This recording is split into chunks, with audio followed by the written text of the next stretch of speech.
Imagine this.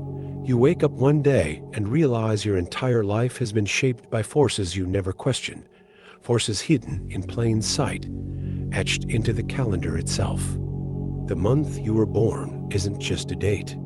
It's a silent architect of your fears, desires, and unseen struggles. Why do some people radiate confidence while others wrestle with self-doubt? Why are certain souls drawn to chaos while others crave order? What if the answer isn't just in your genes or upbringing, but in the cosmic fingerprint of your birth month? Carl Jung once warned, "Until you make the unconscious conscious, it will direct your life, and you will call it fate." Could the month you're born be one of those unconscious forces, weaving its patterns into your psyche without your consent? The deeper question isn't whether it influences you, but how. And more importantly, what if you could reclaim that power? The truth is, we dismiss astrology as superstition while blindly obeying subtler forces, seasonal imprinting, cultural narratives, even the unconscious symbolism buried in ancient myths tied to birth months. Carl Jung called this synchronicity. Meaningful coincidences the rational mind ignores. Why does a December-born soul often wrestle with solitude, while a July child radiates warmth? Why do those born in autumn seem to carry a melancholic depth? Nietzsche saw it first. You are born at a certain time, in a certain place, and your fate is sealed. Unless you rise above it, society conditions us to believe birth months are trivial, yet entire civilizations, from Babylon to the Maya, built destinies around them. Modern psychology confirms. Early environmental exposure, light, temperature, even prenatal nutrition alters neural wiring. Your birth month isn't fate, but it is a hidden current in the river of your psyche. The real danger? Never questioning it. The unseen consequences. How this silent force shapes your relationships, fears, and life's trajectory. Think of how January's icy cradle imprints its children with resilience, or a lingering sense of isolation. Consider the August sun, embedding its souls with relentless passion, and a hidden fear of fading light. These are not myths. They are the silent scripts of your nervous system. Written before you could speak, cognitive science reveals a startling truth. Early sensory experiences, the first whispers of winter wind or the hum of summer insects, sculpt neural pathways that later manifest as instincts.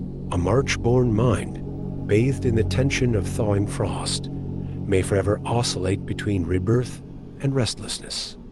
A September psyche, steeped in harvest's abundance, might chase fulfillment like an insatiable ghost. This is the paradox. We call it personality when it's really the echo of forgotten seasons. The month you were born doesn't dictate your life, but it whispers to your unconscious in a language older than words. And until you decipher it, you'll mistake its murmurs for your own voice. But here is the secret Jung discovered. What the unconscious creates, consciousness can reshape. Your birth month imprinted you, but you are not its prisoner. The first act of rebellion? Awareness. Notice the patterns. Does your November-born melancholy mirror falling leaves? Does your May impulsiveness chase spring's fleeting bloom? Name them, and their power weakens. Next, defy the script. If your birth season whispers, withdraw. Consciously engage. If it screams, burn brightly. Practice stillness. Schopenhauer's insight applies. The will can turn against itself. Hack your conditioning by doing the opposite of its instinctive pull. Not to deny your nature, but to expand it. History's freest minds mastered this. Van Gogh March transformed his turbulent rebirth energy into art. Emily Dickinson December alchemized solitude into prophetic verse. Their power came not from ignoring their seasonal imprint, but from wrestling with it and winning. Now, the final revelation. What lies beyond rebellion? The deepest truth is this. Your birth month is not a cage. It is a crucible. The stars did not write your destiny.